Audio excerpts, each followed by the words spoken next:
NFL Nation, how you doing? Come on in. Take a seat, sit back, relax, put your feet up, and let's talk NFL football week 17, baby. Welcome to As the NFL Turns. I'm Dolph Jackson. I'm Carlos Clayton from Educated Sports Talk.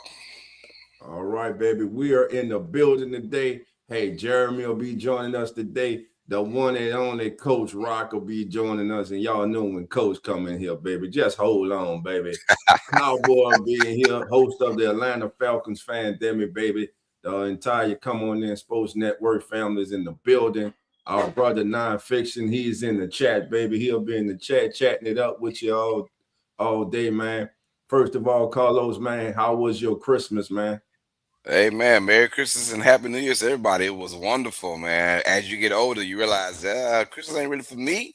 It's for the kiddos, you know what I'm saying? But seeing how happy they were, man, made me happy. That's all that matters, man.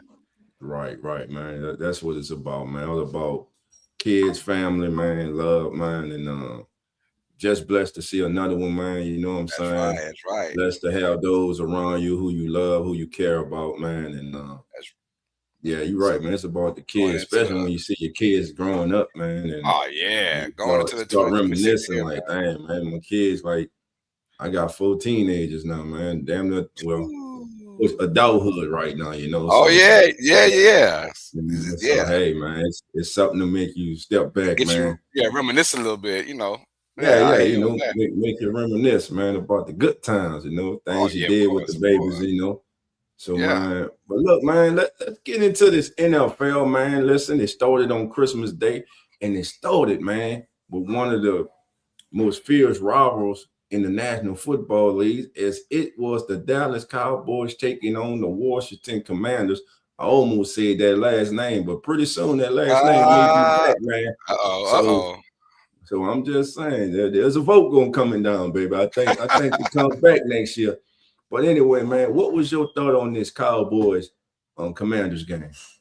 Well, it was very unfortunate. It was one of those games that had nothing to do with the playoffs anymore. We thought the Cowboys a couple of weeks ago had a chance to, kind of make it interesting in the NFC East. But nonetheless, though, you played the game. One, I got to give love to Josh Johnson. I got to give love to the man. He's on this 2017. I'm lying. but he went out there, man, and he had a full week of preparation. And it showed to a certain extent to where, he's a third-string quarterback, but he's been there. He's done that. And I don't know. I want to give love to these old quarterbacks, man, the Phillip Rivers and the Josh Johnsons in the world coming in here on, like, short notices. And they're really, like, letting you know back in the mid-2000s, we had gods playing quarterback, if you know what I mean. We had a godlike football figures, Peyton Manning, and obviously Aaron Rodgers is still doing it to this day right now. But you had Phillip Rivers and Tom Brady and Drew Brees, and we had, like, you could tell, like, if these guys were in somewhat tip-top shape like a Phillip Rivers is, they can come in there and just with their mindset, man, be able to communicate and run an offense. So it was cool to see Josh Johnson out there. As far as the Cowboys go, they got the win. It wasn't how they wanted to, but a win is a win. So that's all that matters. And very unfortunate they kept that game close, but they got the dub. And then let's really talk about, because there's no playoff implications in this game. So pretty much all 3 playoff games on Christmas kind of had a low as far as, like, star power who was available. And the Cowboys, it's a game that on paper you saw it. You had to win that game, obviously. And Dak Prescott did his thing enough. And that's all it was, man. But the Commanders kept it close. That's all you ask for is a close game on these type of games that have no playoff implications. Right. So, I mean, listen, Dallas jumped on Washington early. I mean, a touchdown on the opening drive. So the moment everybody remembers, of course, will be the 86-yard touchdown pass from Dak to Turbin. But that play made it 21-3. And from that point on, the Commanders were chasing the game instead of dictating it.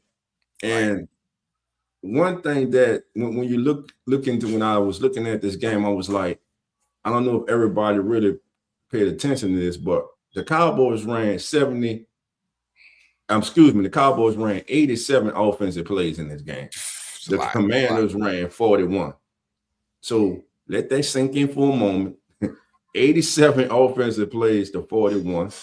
That's not normal. That's not normal. Oh. I mean, that's a tempo takeover.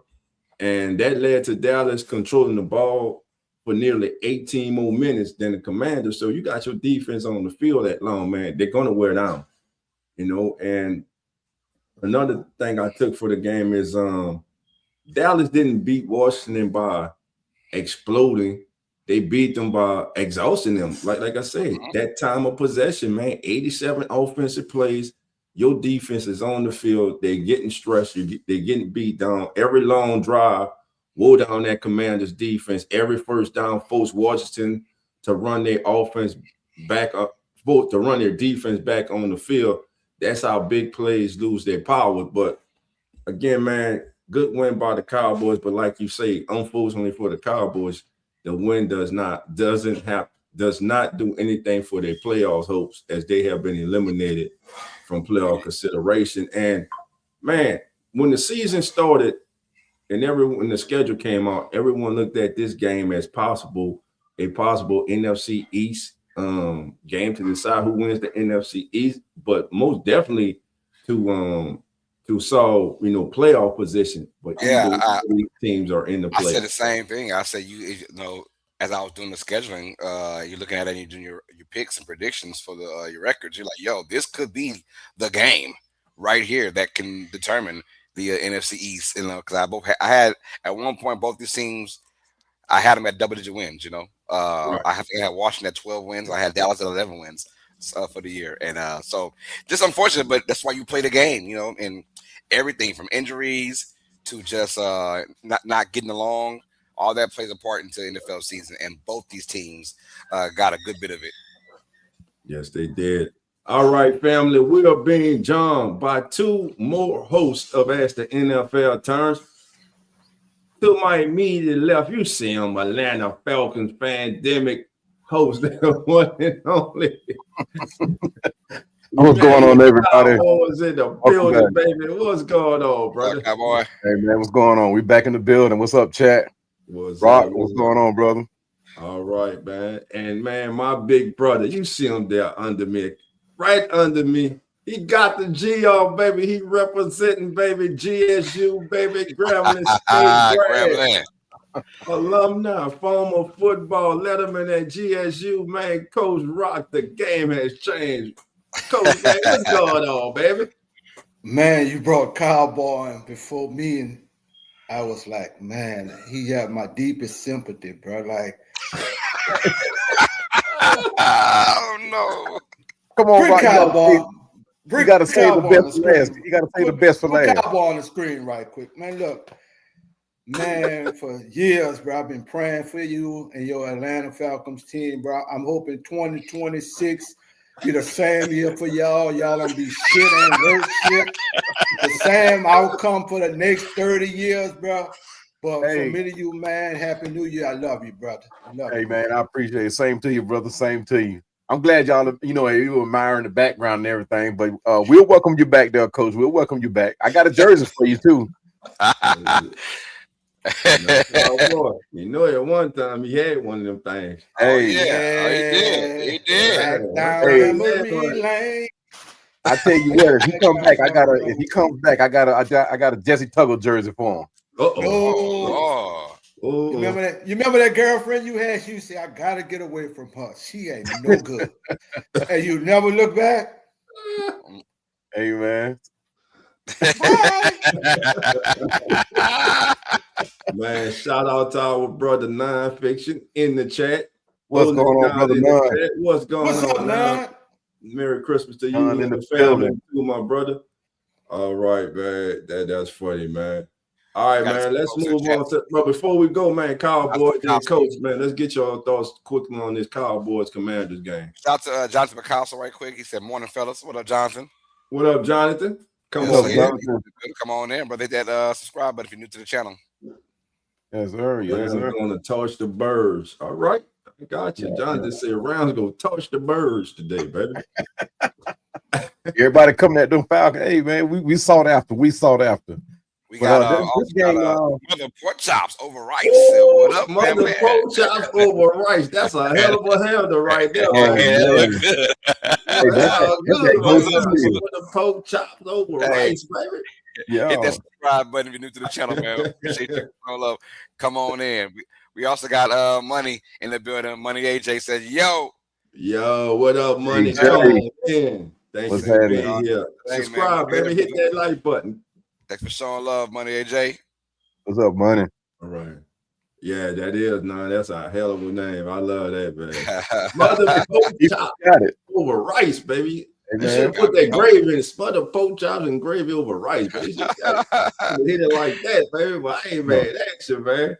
That's that go-to meal. Appreciate it, Money. We appreciate you, man. I already did, my brother. Much love to you, man. All right, man. Listen, everybody in the chat, you a part of this, man. You know what I'm saying? When we picking these games, we want your pick in the chat too. Not just what we going with this. This is about us, bro. We family over here, man. That's how we rock, man. So, again, Cowboy, your thoughts on this Cowboys Commanders game, and we get coach, and then we'll move on to the next game. All right. Well, this game here went about like I thought it would. Very close game. Didn't expect to see 87 something plays for the Cowboys, though. That's beyond crazy. But if that's what it takes to win, man, I mean, you have to do that. But I didn't expect the Cowboys to actually win, but I think I picked Washington win last week, I believe. But like I said, it went about like I thought it would. It was a close game. Dak Prescott, he's one of these guys that through the season he balls out, come down to the playoffs when things look to be in his lap and in his hands, and he kind of disappear. Things just don't quite go right for the Cowboys, especially against on division rivals. But shout out to Dak Prescott. He stuck my foot in my mouth, and it don't taste very good because I don't like the Cowboys. I don't even like speaking on the Cowboys. But hey, shout out to Dak Prescott for pulling the win out. Got you. You said Cowboy don't like the Cowboys. Cowboy don't like the Cowboys, man. What's strange is my wife's whole family are Cowboys fans. I mean, every last one of them. On the crew. They sound familiar? Yeah, you do. It's like your feet. Coach, your thoughts on the Commanders and Cowboys? No, this gonna be short. It really is, bro. I mean, the Commanders, we had high expectations for them, but they've been injured all year, man. And I mean, the Cowboys pretty much played a wounded duck team. And I mean, they just did what they were supposed to do. Very disappointed in the Commanders this year. I really thought they were going to be one of the teams that really pressing the NFC, but they had a lot of injuries and things just didn't fall that way. Last year looked like they on a good dose of Viagra, and this year looked like they can't get hard. So I don't know, bro. It's been a rough year for them, bro. But the Cowboys did what they were supposed to do, bro. When you got a wounded duck team, you take care of business, bro. You finish them off. So it's not much on that. All right. Let's move on to the next one. Now, can I talk about this one first, bro? Let's go.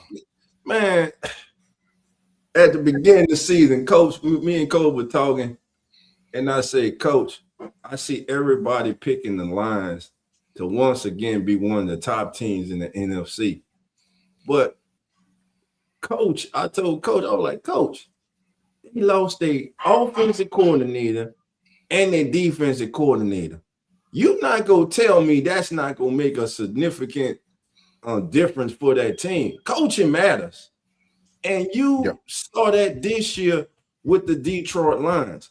Coaching matters. They were not the same. Were they explosive offensively? Yes. Were they as explosive as they were when Ben Johnson was there? No. Was the defense better this year than it was with Aaron Glenn? No. You had Dan Campbell take over the play calling duties during the season. And when he did that, that was desperation. But this also goes to tell you and show you that when you have a team whose window of opportunity is open, you have to take advantage of it. It all goes back to that NFC Championship game. That call, I don't care what they say, that call by Dan Campbell is the reason that this team is in the position that they are in today. That call and the loss of their top two coordinators, and don't look now, but we go get to it. There's a new sheriff in the NFC North, baby. But that was my thoughts, gentlemen.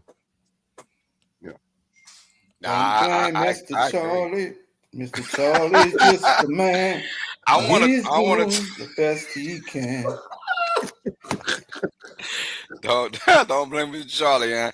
I want to talk about the dang Vikings for a minute, man. The last month of the season, Brian Flores has got that team humming on defense, man. I mean, and it hasn't been talked about enough because their offense has been so porous because of the quarterback situation. But, man, that defense, if Brian Flores doesn't get some kind of shot, if not this year, hopefully next year, of being the head coach somewhere, this man has got that defense humming. I mean, they made the Cowboys and the Lions in back-to-back weeks in about a 4 or 5 game slate look like they had no clue what they were doing on offense at all. And that's only Brian Flores for you, man. I mean, I felt like they dictated the whole entire game, and you don't see that from defenses a lot, especially in a must-win game for the Lions. It was literally must-win, win and you stay in for another week. But man, it was almost like the Vikings defense knew what play was coming from the Lions offense, and you don't see that too often. I gotta show love to Brian Flores and that defense, man. They came out there and played one hell of a game against a desperate team in the Lions. That it didn't work out for them, man. So Merry Christmas to the Vikings for sure. Yeah, man. Really so. Thoughts on that, Cowboy? Yeah, man. I mean, the story of the game was the defense, like you said, Los. That I mean, you talk about 6 turnovers. Harrison Smith, the veteran, that veteran safety, he had a Christmas Day performance, one that you look for when you want to give up your Christmas to watch football. He gave a legendary performance. He had an interception, 3 pass breakups, 2 tackles for loss, a sack. I mean, talk about a turkey leg. Turkey leg, he gets the Christmas present, he gets the whole Christmas tree, he gets Santa's old clothes. I mean, he gets everything. But the defense was the story of the day, man. I mean, you couldn't ask for more better. Like you said, shout out to that defense. Yeah, most definitely, man. I'm seeing Coach Rock got that drink in his hand. Hold on, Coach. It might be a little too early for all that now, Coach. Hold on, baby. It ain't too early. It ain't too early for Coach.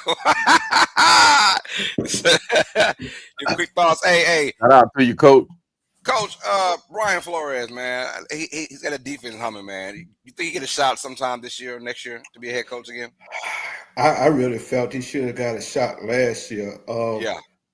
You could see the signature all over his hands, all over that defense. It's physical. It's very disciplined defense. And, I don't know. I don't want to use the color or the race in this thing, but the brother made a mistake, which was, to me, a learning curve from him in Miami.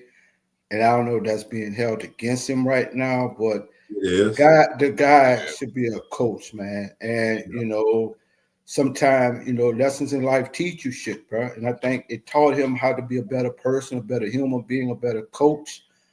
And I'm just hoping that the NFL, because of his skin color, and I hate to always go to that, but it doesn't be something that hinders him from getting another opportunity.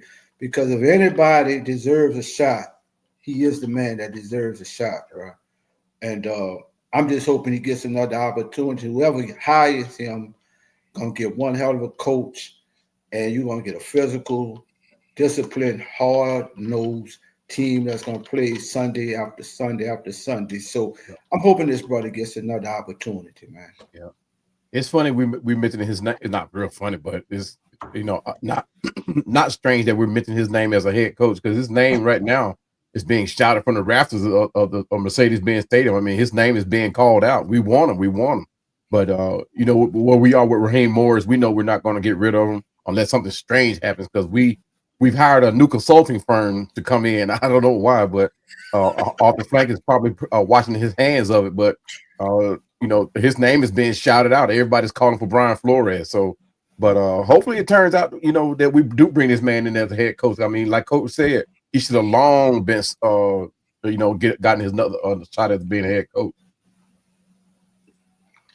Yeah, and before we move on, man, first of all, the offense for the Vikings was nothing to write home about. Let me just say that first of all. All right, don't sit up here and act like Skull Nation. Don't sit up here and act like the offense was off the chain, because it wasn't. It was ugly, horrendous. It was horrendous. All right, but one thing that did happen that we need to talk about is that Justin Jefferson next week needs 27 receiving yards to pass the great Randy Moss for the most yards through their first 6 seasons in the NFL by any player. Right now, Jefferson's at 8,349. Randy Moss in his first 6 seasons had 8,375. Now he should have and could have been past this season, but the horrible play at quarterback for the Vikings has hindered him this season. Yeah. And I'm gonna say something that Skull Nation may not like, but I got inside sources. Justin Jefferson, if things don't look better under center, may start looking around the league. I'm just saying. I can see that happening. Hey, bro, hold on 1 second, bro. Bring that back to Dolph, bro. Bring that back to Dolph. Bring that back. Say it, bro. I'm telling you, everybody on here, I need 500 of y'all to get on here right now. Get this nigga clean. Look at this dude, man. This nigga clean as Stephen A. Smith. I need a nigga to blow him up right now. I want Stephen A. Smith on this show, bro. This nigga clean as Stephen. Let's go. Some love, man. Stand up, bro. Let him see you, baby. Let me see you, man. I'm good, man. Hey, the only thing I can say about this right now is you look real good in that red, bro. You look real good. But it ain't for that behind you. He done messed it up already, bro. Yeah, he done messed up the ball. But he killed I got to double my shot now, bro. I need to double a shot now, bro. You know, double my shot, bro. Hey, he stole the moment, though. A lot of folks he stole the moment, bro. Hey, he stole everything from us. Still our players, our GMs, and still everything from us. They want everything. You look like Arthur Blank. All you need is that jacket. Off the blank. Hey, look, just give me the check. You sounded like Dracula. Man. Just don't go in Lennox Mall and buy. Do not go in Lennox Mall. No. Stay away from Lennox Mall. Stay away from Lennox. All right. Hey, let's go on to our next match now. The last game of Christmas, man. Obviously, the Chiefs without Pat Mahomes. And, man, could this have been the last home game for Travis Kelce as they fall to the Broncos 20-13. It was almost like what I expect from the Broncos all season is, hey, we play down the competition, but we still find a way to win the game. And Bo Nix, Mr. Fourth Quarter again, came through for the Broncos as they get a 20-13 victory. And the Broncos now trying to solidify themselves as the number 1 team in the AFC. Your thoughts on this game real quick? How about you, Dolph? Well, first of all, the Broncos didn't beat the Chiefs with flash, and they didn't beat them with a lot of highlight, big time plays, man. They beat them with control. And if you watch the scoreboard, you know what I'm saying? If you watch the scoreboard, you missed the entire story. First, let me tell you exactly why Denver won this game. Volume, patience, and leverage. Denver ran 71 offensive plays. Man, don't this sound familiar? Kansas City ran 42. That's not a stat. That's domination. So you have to offensively, you have to give your defense some form of rest, man. You cannot allow your defense to be on the field basically for 3.5 quarters. Yeah. And without they go well down, man. They go well down. You cannot win football games when the other team controls the ball, controls the tempo, and controls your oxygen. and basically that's what happened in that Kansas City drive. And look, Denver's longest play of the night was 23 yards. This was an ugly ass game. The Chiefs' longest play was 14 yards. 23 yards and 14 yards. Here's what scares me about them, that offense. We know they got a championship defense, but in the playoffs, can number 10 raise his level of production and play in the playoffs to lead this Broncos team to the Super Bowl? The defense is there. Yeah. It's on Bo Nix. And again, 23 yards with the longest player in the night. It don't matter how you win, as long as you win. But in a couple, 2 weeks in the tournament, if they don't have the number 1 seed, 3 weeks for them in the tournament, it's going to be really difficult for them to advance with an output like we saw against Kansas City. Yeah, I agree. I mean, you Saints fans, y'all know all too well how coaches, you know, he exploits team weaknesses. And Sean Payton went on and he saw how, like Coach, like Dolph just said, he saw this team wearing down. He saw that defense wearing down. So what did he do? He relied on his depth players who were fresh on the bench, you know, to come exploit their weaknesses. Play after play, you couldn't ask more from what Sean Payton has done, and he's going to be the catalyst behind Denver even going forward after they don't clinch this AFC championship.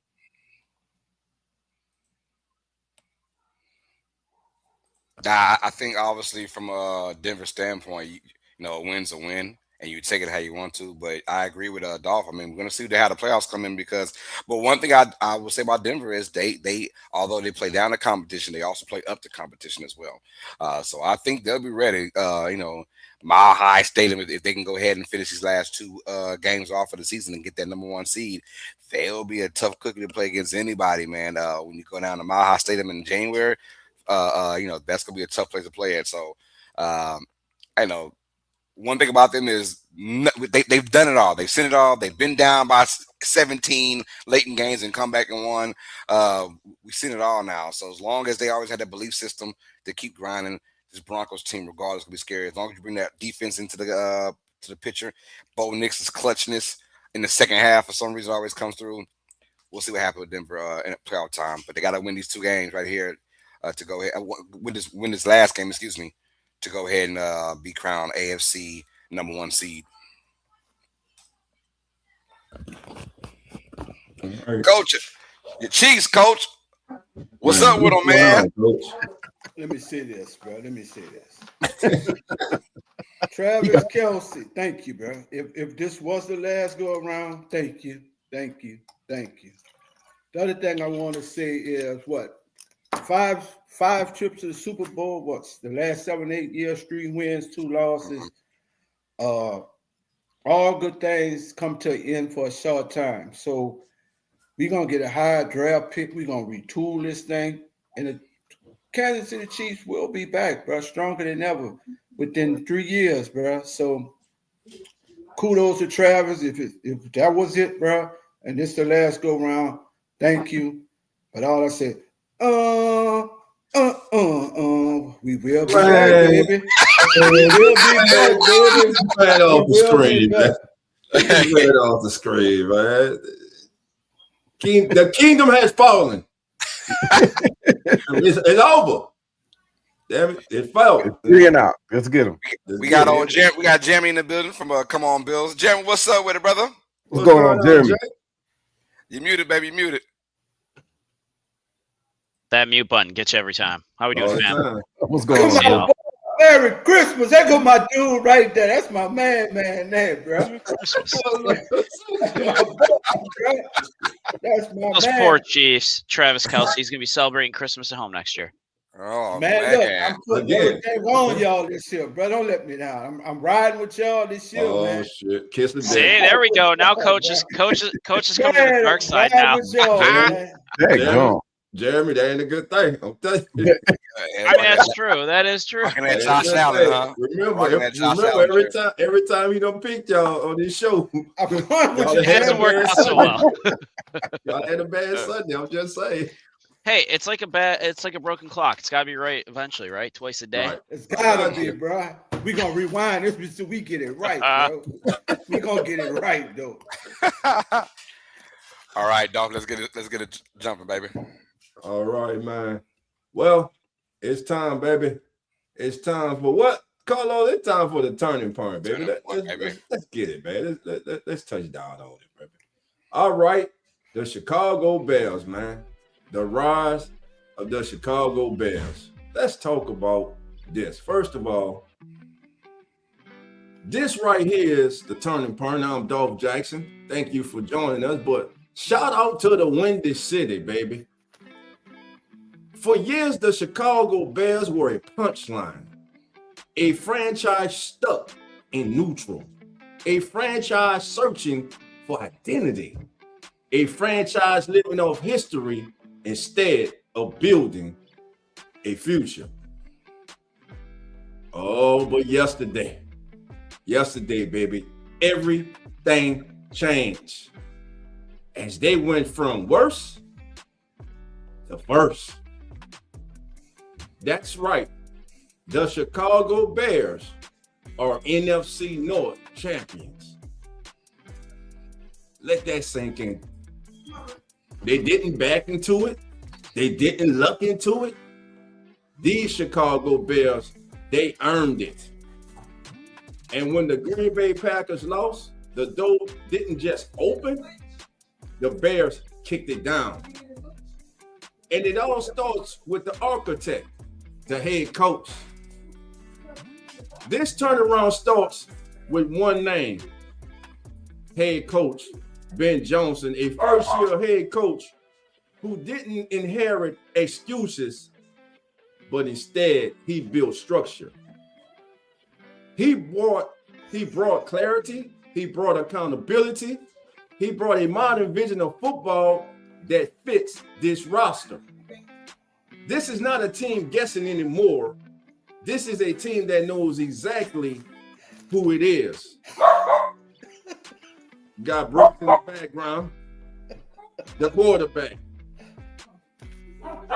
And then there's Caleb Williams, a young franchise quarterback who didn't just survive his situation, he thrived in it with Ben Johnson.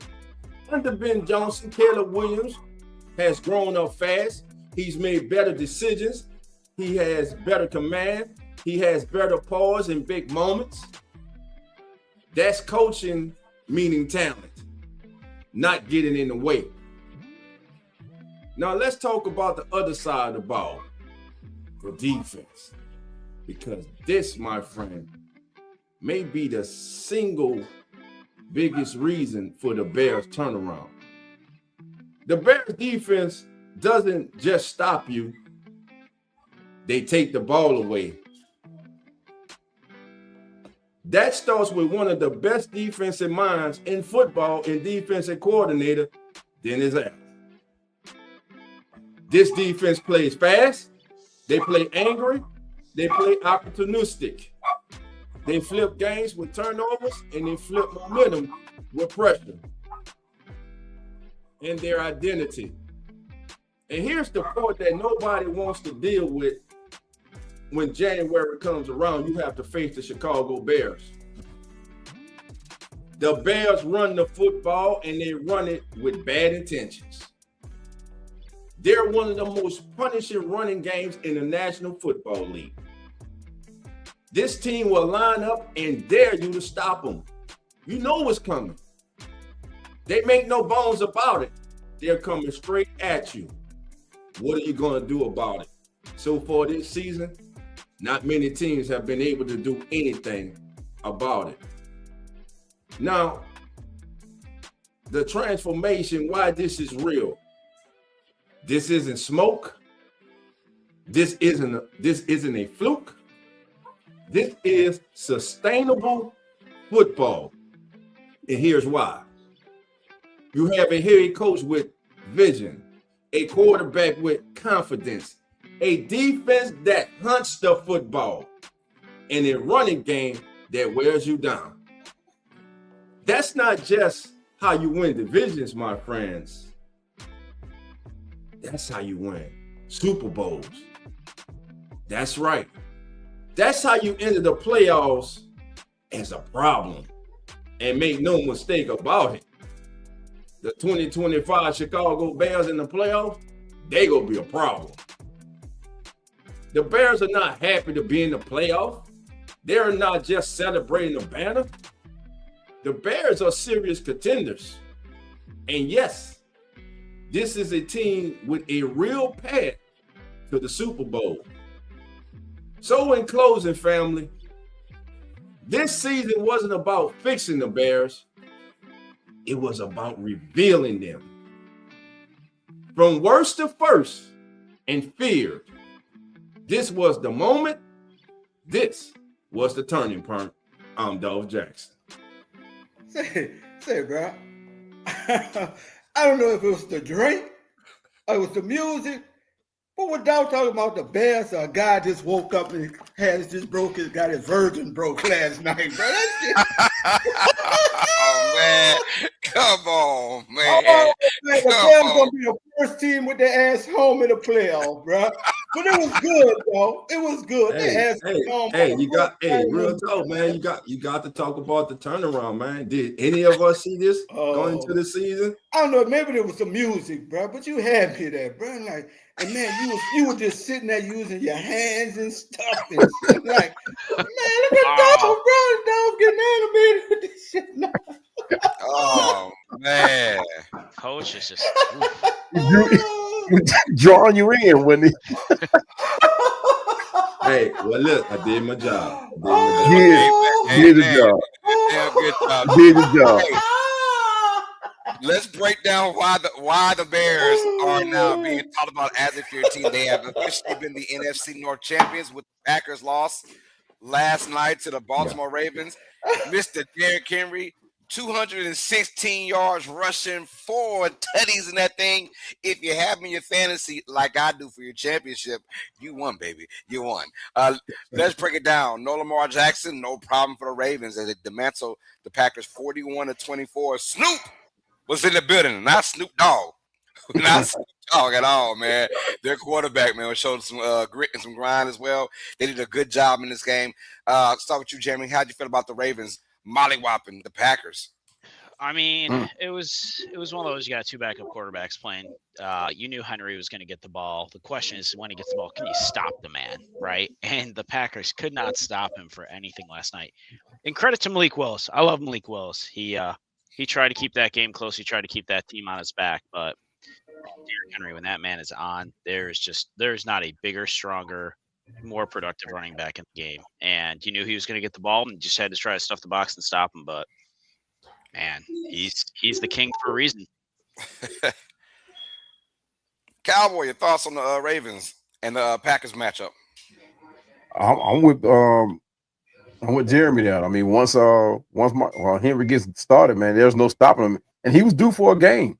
I mean, you talk about one of the most prolific backs in the game. I mean, without Lamar, he had to step up. And you know, he's one of those backs that he goes missing for a couple of games. Next thing you know, he becomes a MVP lookalike candidate. But you talking about he wore down that Packer front, 95 rushing yards, physical 4-yard touchdown, in a pivotal fourth down touchdown in the third quarter. And it was due to happen, man. He was down. It was bound for one of those games, and that was it against a very good defense. Hey, Coach, I don't want to be that guy, Coach, but we got to talk about. It's not a coincidence. Lamar Jackson's out for this game, and all of a sudden, the Ravens kind of want to quote unquote prove they can run the football with Derrick Henry. My man ran it 33 or 35 times, something like that. It's got to be a season high, obviously. What's your thought? Is this a Lamar Jackson issue or is it a John Harbaugh issue? What's going on? Let me thank all of y'all, bro, for giving Coach a good laugh this morning, bro. Man, y'all sitting here talking about Baltimore like they really gonna do something, bro. This team been pretending to be a football team for about 8 years, bro. You know what I'm saying? So if they get in the playoff, they're going to be out, bro. So let's start pretending like this really a real football team. This somebody that's impersonates. I don't know who the hell they impersonate, bro, but they make you think they one thing, and when they get to the playoff, they like Cinderella. Not one shoe come off, both shoes come off. Bro. So, that's how, man, killing shit about Baltimore, man. They've been pretending for the longest that they like really a football team, and they really ain't shit, bro. Now to that coach, I don't think that nobody was saying that they'll go in and place in the football in the playoffs, but it was just a good game for them. I mean, nobody picked them to win against, especially without Lamar. But as of late, Lamar has not looked like the Lamar that everybody expects him to be. But what I'm saying, we've seen all season good games. Yeah. But when it counts, where are they? This is where I'm at with Baltimore. Me and Dolph had this a while back. I'm tired of them being impersonating this team during the regular season, and then when it counts, they're nowhere to be found, bro. I'm done with them in the regular season. Show me what you do in the postseason. I'm done with the regular season. Yeah, consistency counts, though, right? I mean, it happens. It's one of those things that people are not finding in the NFL, whether you're a fan of that team or not. Consistency is one of those things that's going to keep you.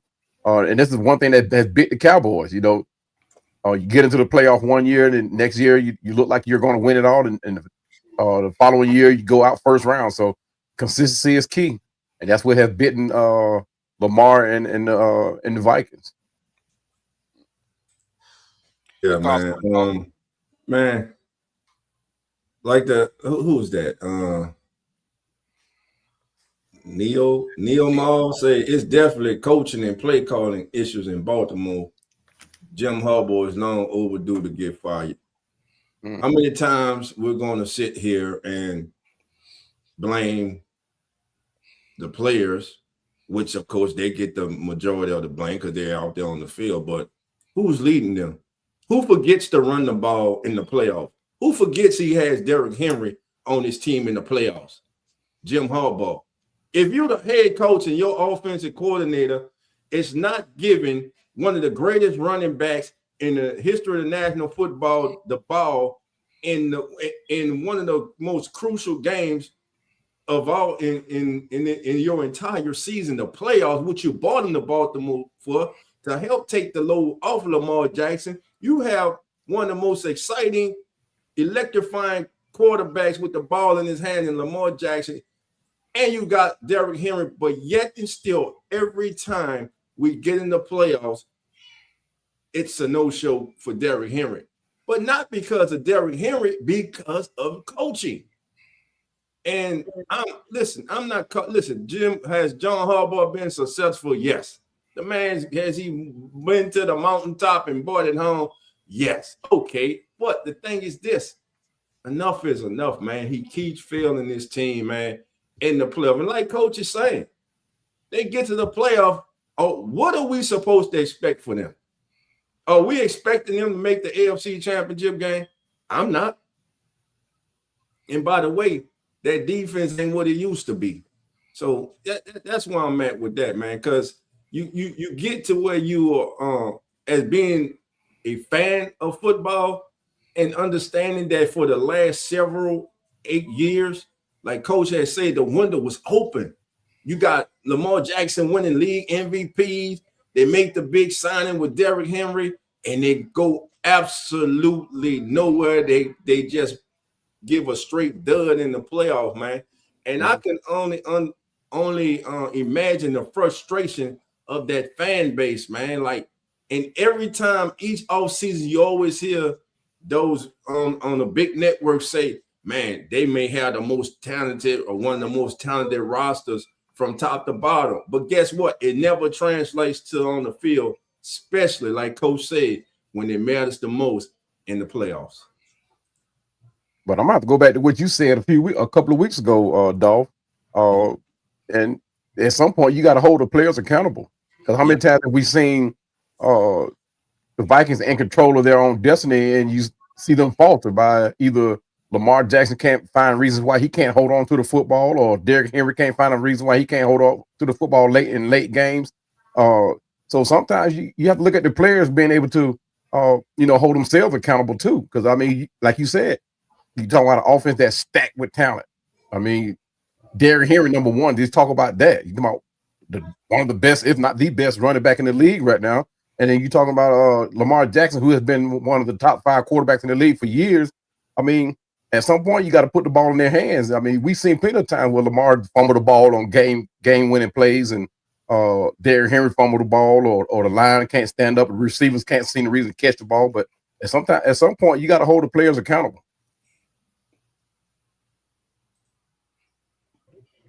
I hear that, most definitely. That's right. And our last game on Saturday, we talk about Texans and Chargers. The Texans get a 20-16 victory over the Chargers. That was a defensive-minded game from both fronts. Shout out to both these teams playing hard. That's my kind of game, honestly. But the Texans are the ones who delivered a win, and now they have eliminated the Indianapolis Colts from the playoffs, and the Chargers have pretty much eliminated themselves from the AFC West title, which now belongs to Denver, the first team outside of Kansas City in 10 years to win that division. Your thoughts on this ball game? Start with you, Jeremy.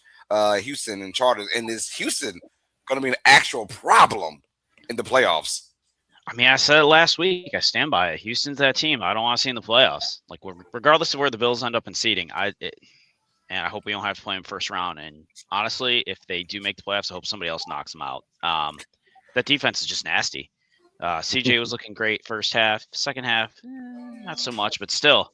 I mean, the guy's a hell of a quarterback. He's got a great team around him. They've learned how to rush the ball again this year. And that defense, man, they are dynamite. They will find ways to beat you. They'll find ways to make you beat yourself. And I just continue to be impressed every time I watch that team. And the Chargers, man, just disappointed for them. On paper, that team looks great. They got all the talent, and they just can't seem to ever put it together. So hats off to the Texans, but man, I really hope we don't see them in the playoffs. They say Chargers be charging, right? That's that old phrase. The Chargers be charging.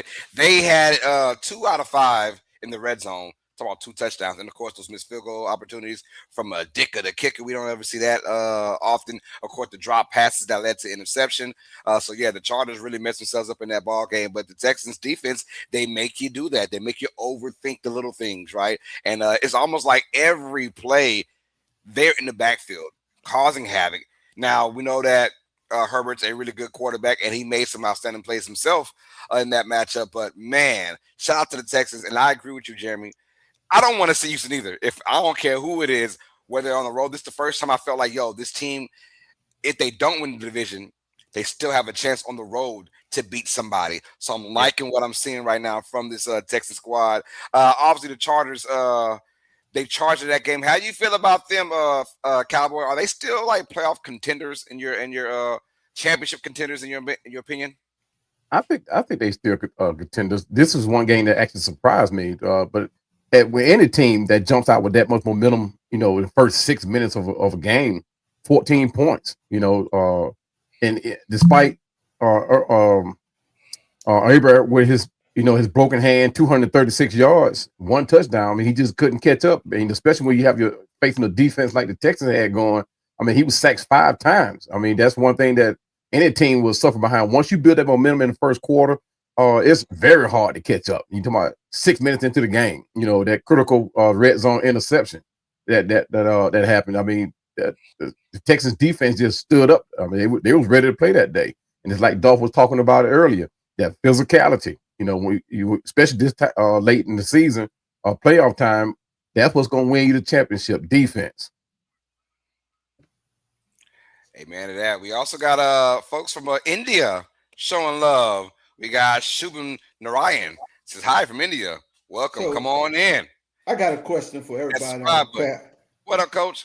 I got a question for everybody, and I just want to hear your opinion. So, when D'Amico Ryans took over this team, we saw the Texans become one of the strongest teams. They made a nice run in the AFC playoff. Last year, they fell off a little bit. Yeah, the quarterback get hurt. Now they're one of those teams that nobody really wants to play.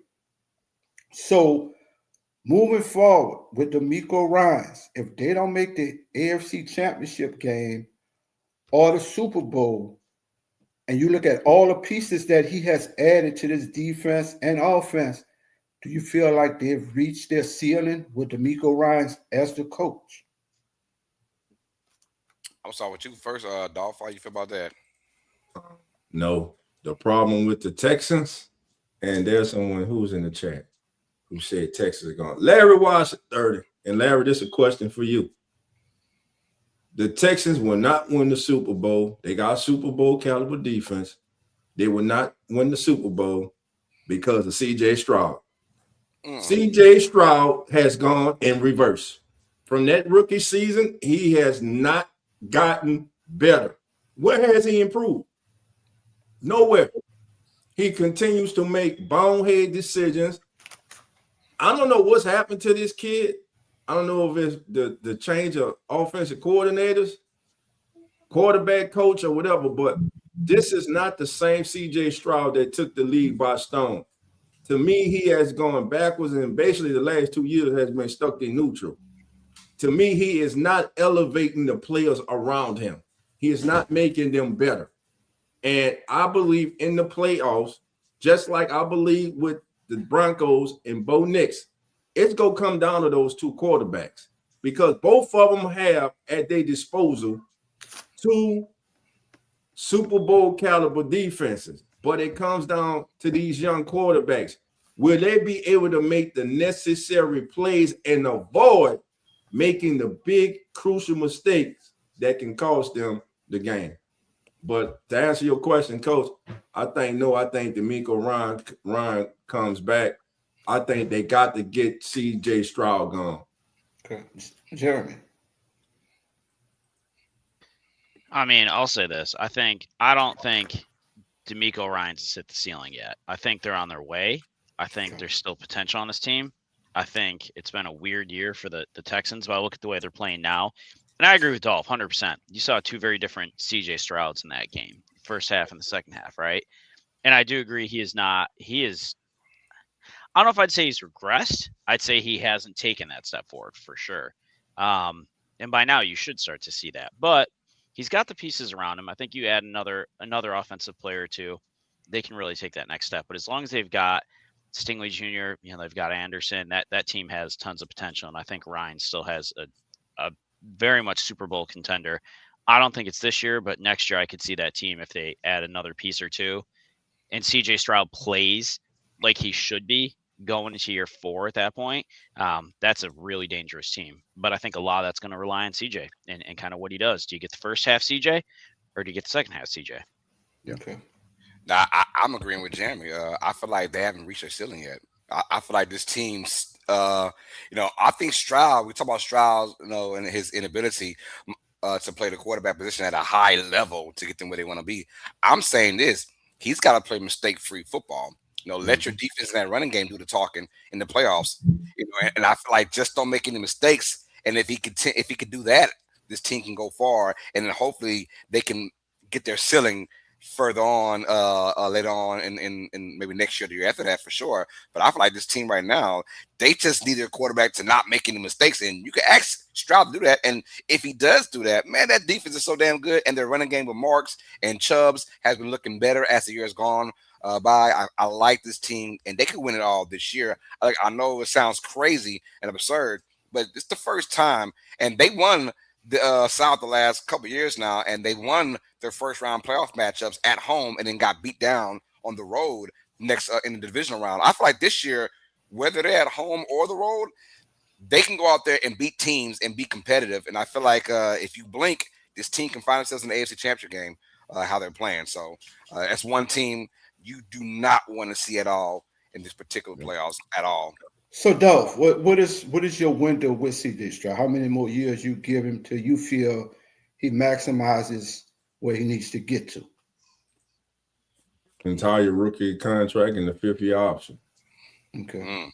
You pick up that 5th-year option. If he hasn't, like Jeremy said, if he hasn't taken that next step, maybe he's hit the ceiling. Maybe he's all he's going to be right now.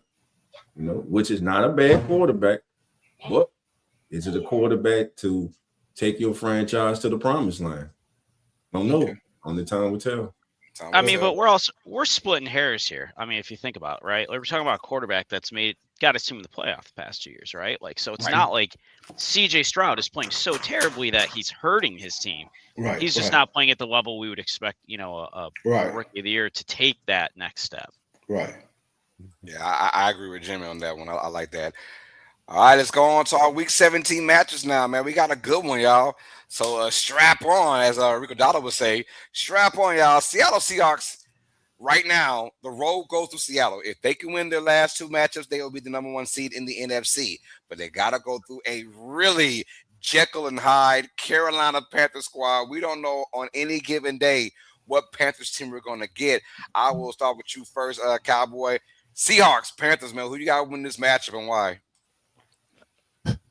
I mean, as my description, my title says, that it's the NFL. It continues this Week 17, right? So you never know what you get. The NFL is right where they want to be. You know, nobody has a definite winner of any game coming in. But the way the Panthers have been playing here as of late, you would think this would be a sure win for the Panthers, right? But you look at how the Panthers defenses have played, right? When they're expected to win, they don't. When they don't, when they are winning, they when you expect them to lose, they show up and they win. And it has been shown as of late, but this is one of those games you're playing against a very tough team on both sides of the ball. So which one of these Panthers teams is going to show up? I'm taking Seattle on this one.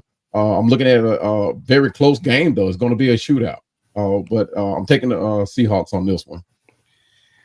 Hey, your opinion, Jeremy, who has to have the better game to win, Bryce Young or Sam Darnold? Sam Darnold. I feel like they're playing for more. I feel like Sam Darnold still has this inevitable monkey on his back of is he that quarterback that everyone thought he was going to be as a first-round pick? You know, he showed in Minnesota how he could play. Obviously, the playoffs didn't quite go as planned. And now you come to Seattle, right? Whole new world you're in, new team, whatever. And he's yet again found a way to elevate that team. But the question is can he still win those games when he needs to? And that was the problem in the knock he had in the playoffs was, can he show up during those big games? And this is one of those, right? They got to win out at this point. I think it's going to be a shootout. I think Seattle wins this, but I think it's going to be a fun, exciting game to watch for a 1:00 game because Bryce Young's been playing very much like a much better quarterback we were hoping to see. In that inevitable, is he tall enough to play Kyler Murray, Bryce Young kind of comparison? But he's showing he can do it.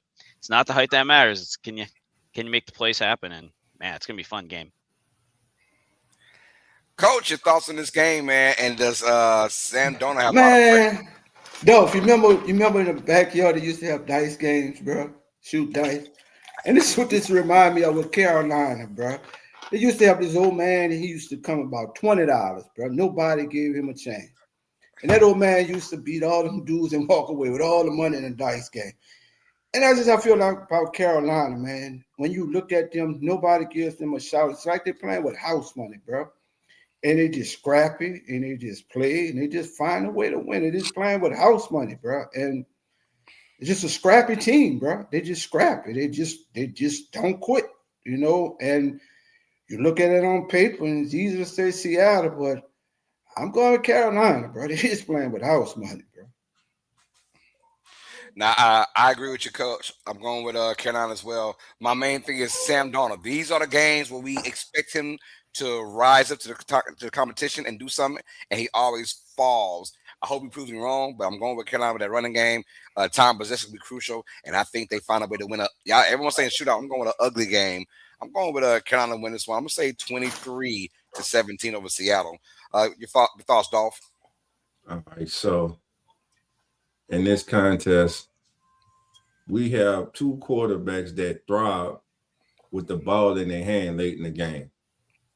Bryce Young leads the NFL with 10 game-winning drives in the full quarter overtime since the start of the 2024 season.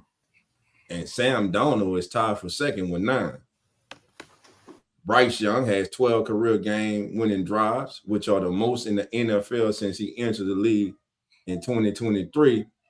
Only Justin Herbert with 13 has more by any player prior to his 25th birthday. But like Coach said, man, and it's just in Cowboys said, the Panthers, man, they play up to their competition. Think about it. They went into Lambeau Field and they beat the Packers, man. Mm-hmm.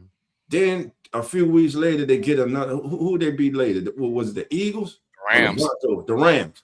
They beat the Rams. And I'm telling you, I could see that happening again today.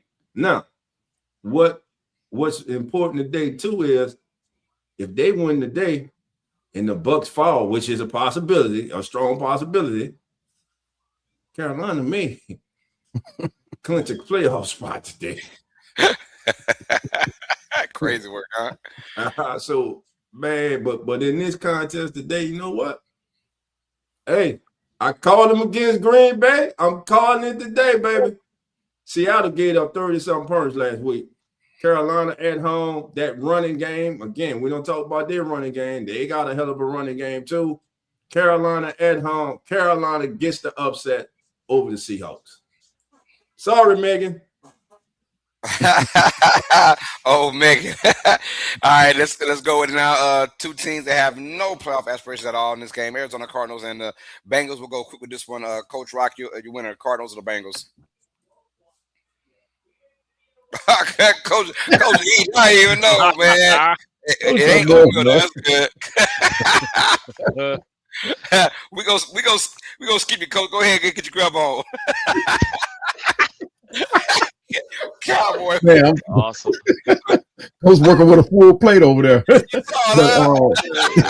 Chocolate cake over there. I see him.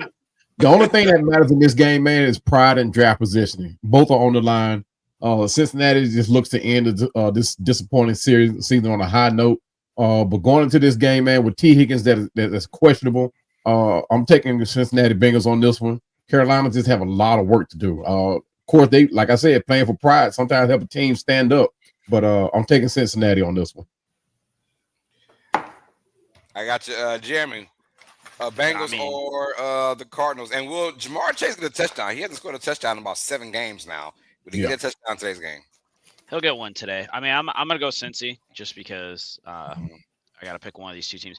I think the most fun thing is going to be see how many yards end up getting thrown for in this game between Burrow and Brissett, because, man, I could see them passing 600 yards easily between those two. So I think it's going to be one of those high scoring, high intensity, we're just going to air it out down the field for 50 yards every play and see what happens. So but I'm going Bengals on this one. And we got a real tidbit from Real Fan Sports. Both teams about to give up some yardage on the ground. Chase Brown chasing some bonus money today. We got a lot of that going on. Matter of fact, hey, watch out. They said Sam Darnold needs 4 touchdowns to get 500,000. So we'll see how that goes. I don't know. We'll see how that goes, right? I'm gonna go quickly. I'm gonna go Cincinnati as well. What about you, Dolph? Joe Burrow, since he entered the NFL, has a 60.6 completion percentage in the first 5 seasons of his career, which is the best in the NFL with 20 starts during that span. But this year, Joe has a career low at 63.5. That improves the day they get past the Cardinals at home. And by the way, Trey McBride goes for over 90 yards and a touchdown. The kid has 109 catches as a tight end, and you know he's getting the ball. One of the best tight ends in the league. Hey, guys, is this the last year we see Burrow in Cincinnati? I'm going to say no. He comes back. He'll be back. When you're losing like that, it just, you say things that's kind of in your head, but you know that money's still there. I'm coming back and play. Now, I think he has a better chance of like being out the league than going to a different team. Andrew Luck style, right? He has a better chance of doing that than going to a different team. The Bengals won't let him walk for shit. I promise you that. You can leave out the NFL or retire, whatever, but you ain't going to a different team. Not under our watch, no. So, yeah, I think Burrow's still with the Bengals next year, easily. So can I long wolf this one? Go ahead, long wolf it. I'm a long wolf this one. Joe Burrow will not be in Cincinnati next year. Come on. Oh, wow. Hot take, huh? What you eating on, Coach? Man. Different than oatmeal. It ain't oatmeal. Chocolate. No, that's chocolate. It's cake. That's chocolate cake. Chocolate cake. Oh, man. Coach got that. Hey. You got that sugar rush going on today. Hey, that's what alcohol do in the morning to you. Man. All right, y'all. Well, look, we got another game, AFC North style, Pittsburgh. Yo, win and you are, I believe, AFC North champions. If you lose, you open the window for the Ravens to sneak in as AFC North champions. Pittsburgh's got to go to Cleveland where Myles Garrett is waiting on old man Rodgers, and they got to do without DK Metcalf, Mr. I gotta hit somebody. Your thoughts on this matchup? I'll go first. I'm going with the upset. Give me Cleveland. I smell it. I smell an upset, man. I'm going with Cleveland at home, playing for pride.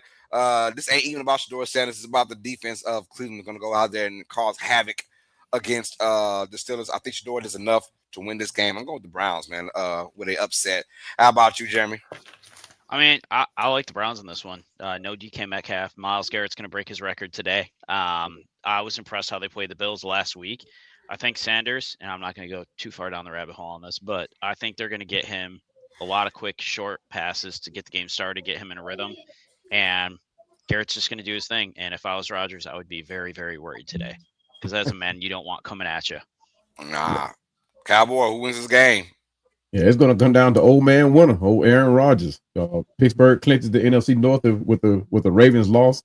But like you said, it's going to be all about Garrett and his record, I think, today. Garrett, I think he's going to get about 2, maybe 3 sacks today on Rodgers. Rodgers not so quick to get out of the pocket under duress. So, but it's going to come down to how Aaron Rodgers plays without DK Metcalf, which is very significant.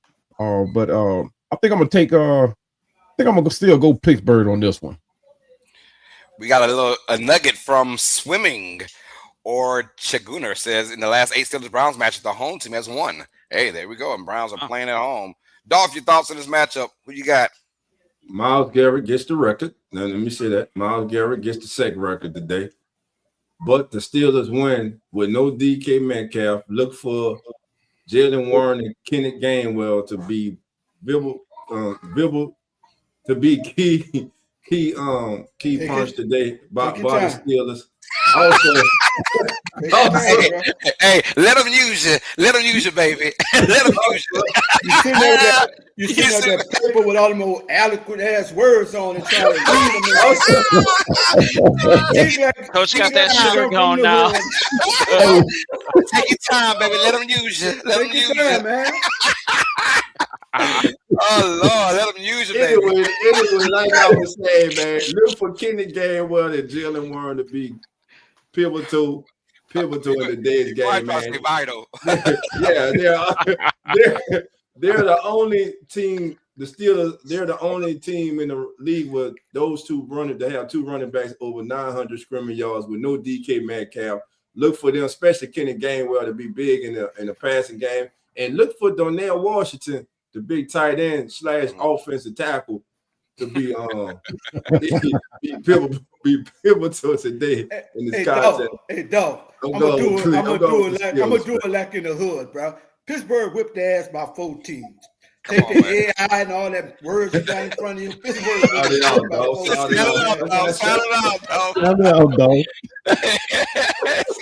Let them use you, baby. Let them use you. Take your time.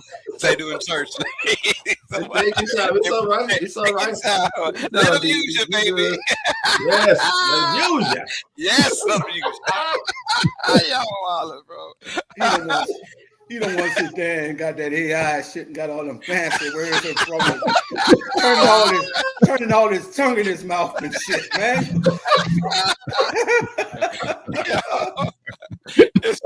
It's gonna be an interesting matchup. I'm off the drama. I like the drama, man. If Cleveland can win this one, we got drama in Week 18, which we all want to see from the NFL season.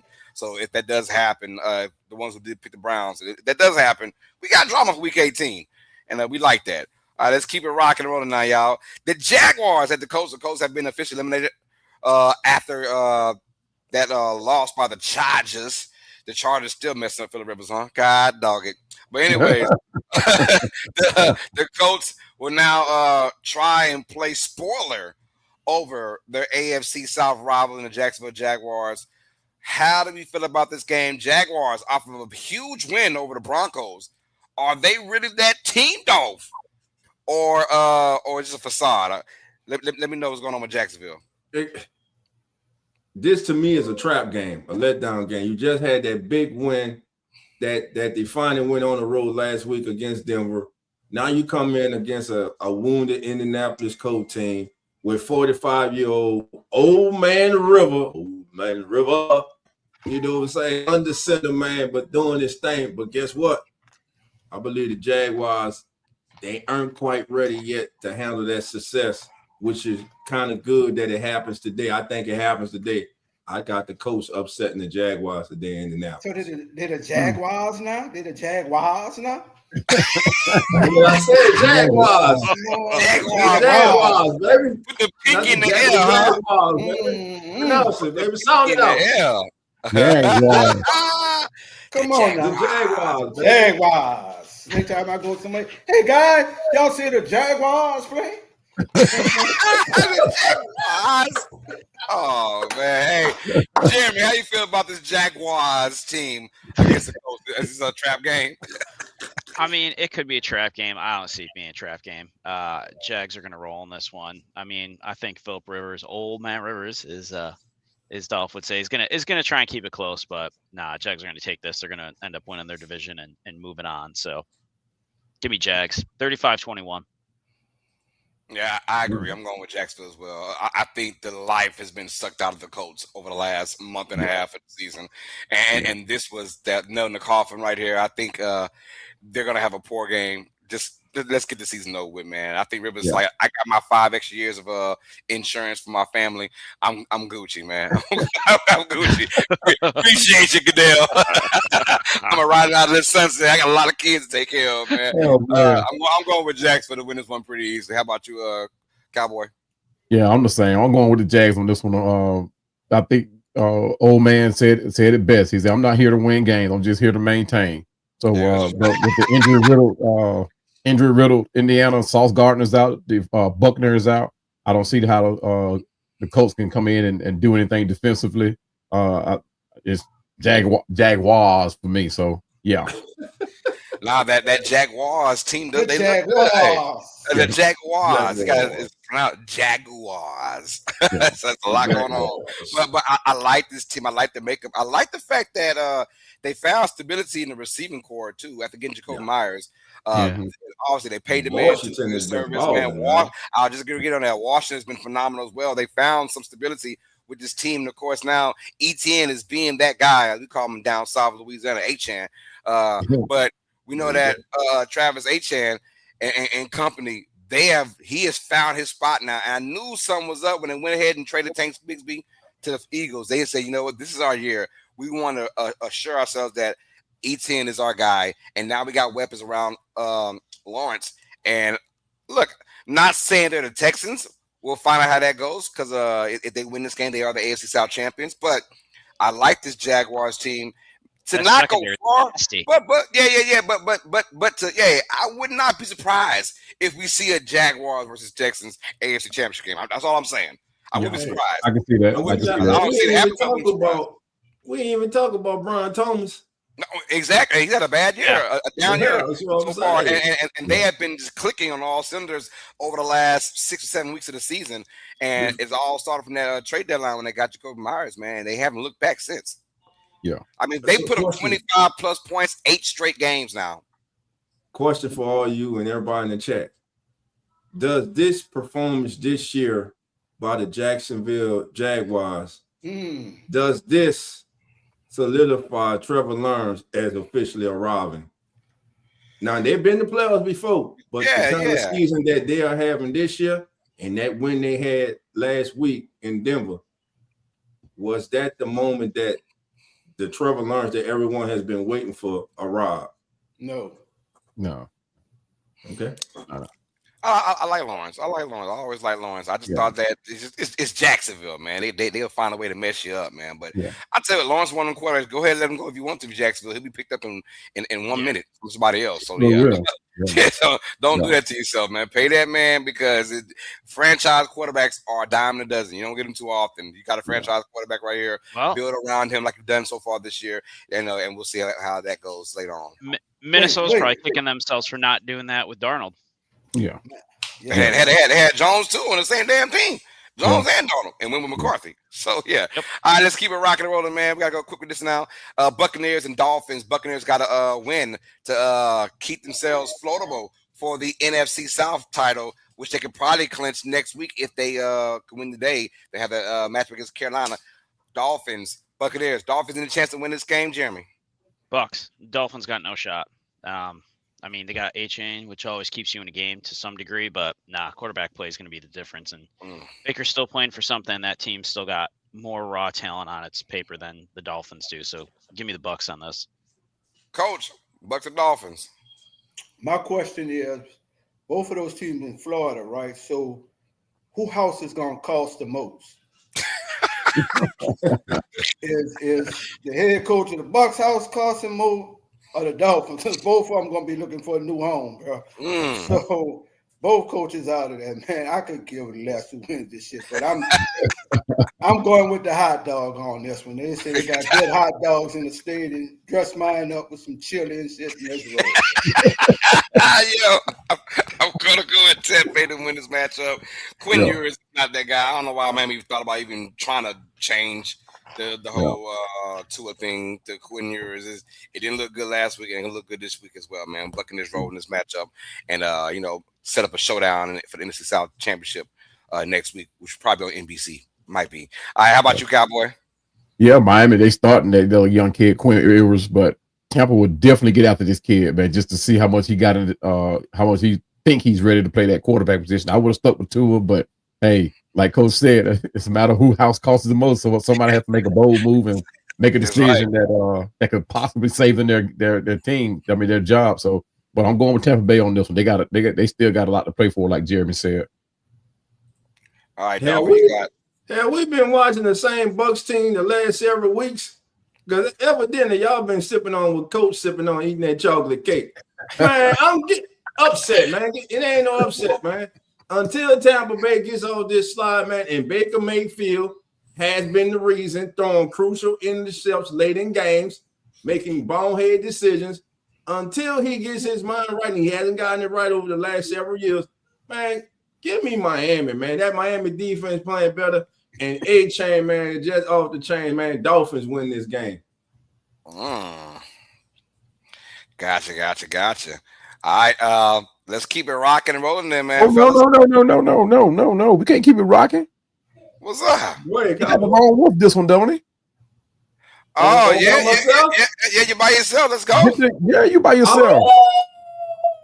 Hey, that was a good one. Let's do it, baby. That was a good one. Now we rocking. Let's go. I really thought that you did a wolf. I thought you were gonna get cute and do a goddamn hyena or something. But you did good, bro. You did good.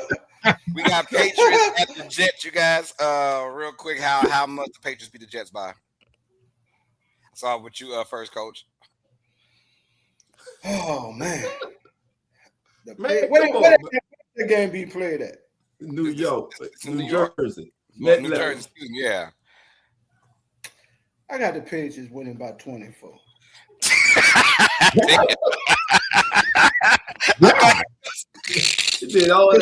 Right now, Aaron Glenn doesn't have a clue really what's going on with his team, bro. Hey, he did say they have a plan. He did say that. Well, I'm hoping this plan comes to fruition. Dolphin, I'm hoping this plan come in fruition. Look, I used a big word right there. I'm hoping in 2026 that his plan comes, because right now, he fired the DC and they got a lot going on there, man. And what's the running back up for free agent with the Jets? Breece Hall. He'll be in New Orleans next year, so I don't know. Come on with it. Let's go. Yeah, I like that. I'll take Breece now. I'll take him all day. Jimmy, what's your score? Patriots and the Jets. What's your score? Man, I'm gonna go 35-14. I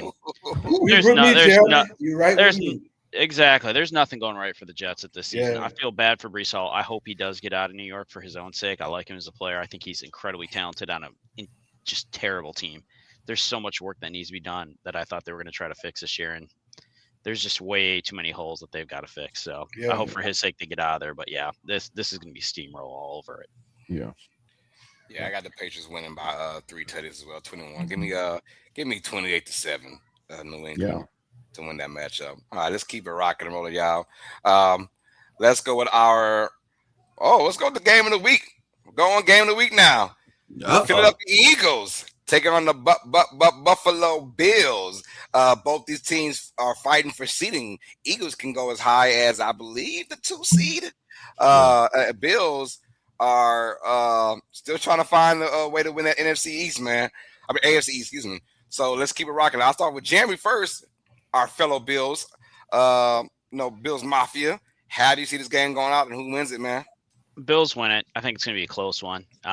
They're playing for a lot still. They're playing at home. This is the last game at home. So it's going to be one of those, try to wrap up the stadium and the season on a higher note there as far as that goes. And honestly, for me, the thing with the Eagles is that there's still too many broken pieces. They just can't seem to figure themselves out week to week.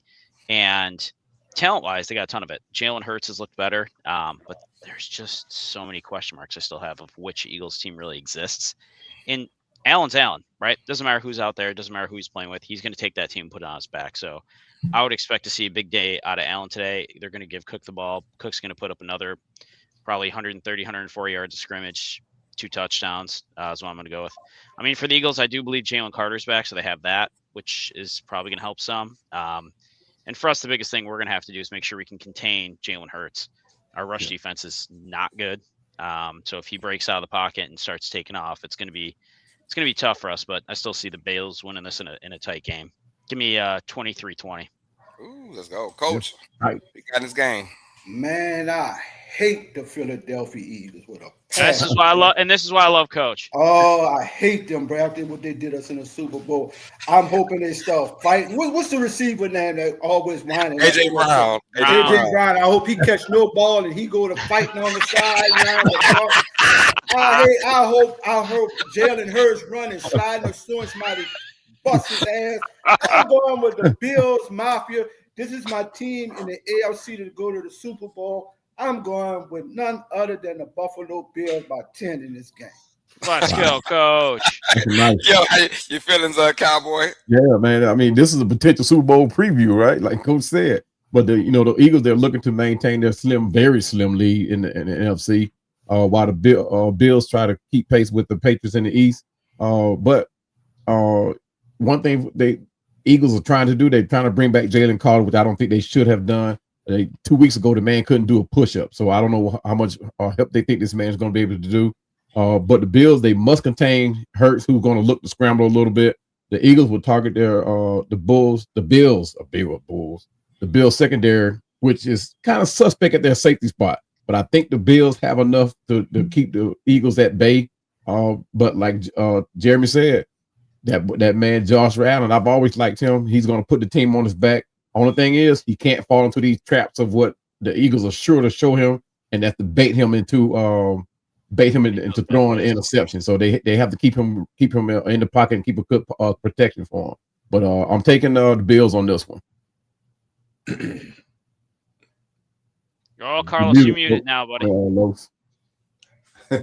All right, yeah, I'm muted now. Look at that. I thought my damn kid came in there for a second, like, Daddy, hey boy, get that off the face.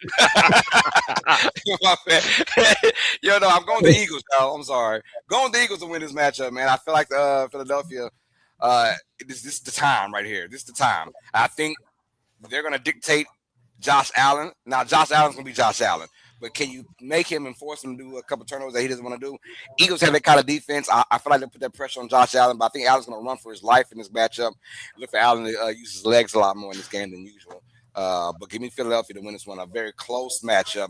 I'm going Philadelphia 20, Buffalo 17. How about you, Dolph? Looking at this game, man, Buffalo at home. I'm going with the Bills, but Josh Allen has to avoid one player in particular right now for the Eagles, and that's young second-year cornerback Quinyon Mitchell. Since week 9, guys, this kid has 9 passes defense and has 8 completions allowed when he's targeted. That kid is straight balling, man. That boy got his stats and everything. Look at that boy there. You're gonna have to avoid that kid. And my thing is to Jeremy, and who's the go-to receiver for the Bills? Like when the chips are all pushed into the middle of the table. You need that big first down. You need that game-winning touchdown. Who's the go-to receiver? Is it Dalton Kincaid? Is it Coleman? Who is it? Man, it's Josh Allen. That's the go-to. Josh Allen. It is. We don't have it. That's the biggest problem we've had for years, is trying to figure out who that is. And then we keep bringing in people. We brought in Palmer. We brought in Curtis Samuel. Like, we keep trying to find these guys that are going to come in and be that saving grace instead of trying to figure out what it is. I mean, Keon Coleman inactive last week, right? Like, he's not done what we expect as a second round pick in his second year to do. I would say if you were like, you have to pick somebody, I'd probably say Kincaid. Kincaid's probably the most reliable outside of Shakir, but Shakir doesn't see as many red zone targets. And I think Kincaid's one of those guys that Allen just has a ton of trust in. And if he's on the field, he's going to look for him if he can get him. But outside of that, it's Allen.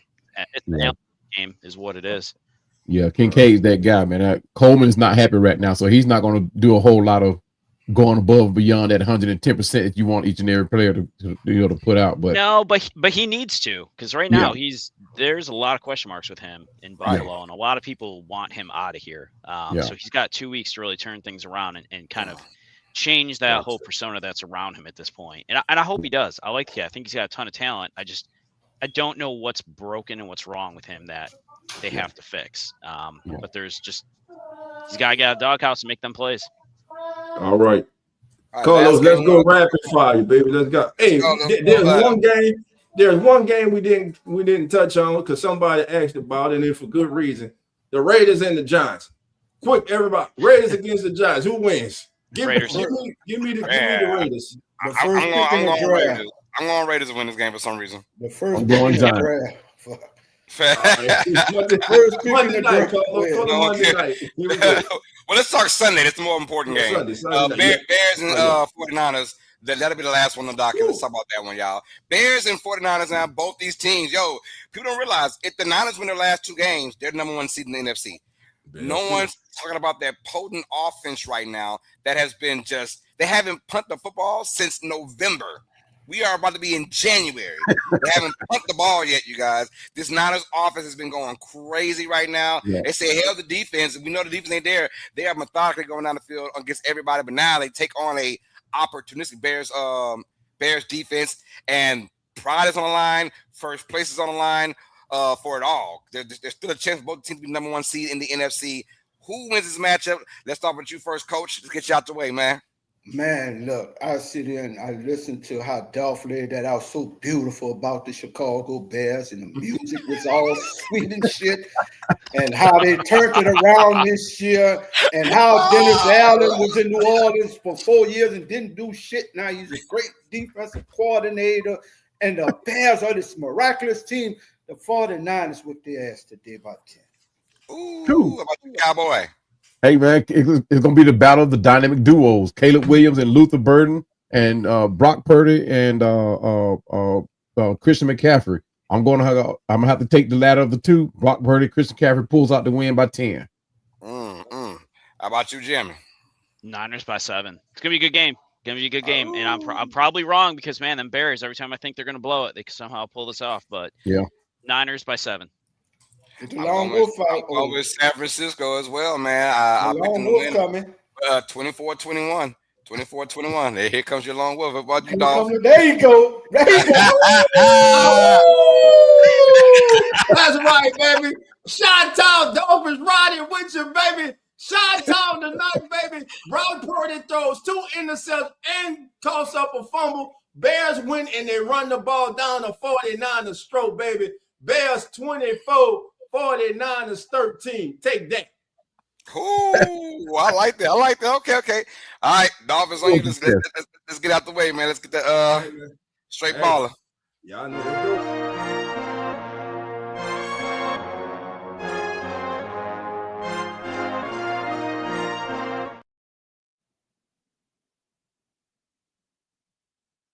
do. Cut it short. Carlo, give me the music. Damn it, I was muted again. That damn mute button.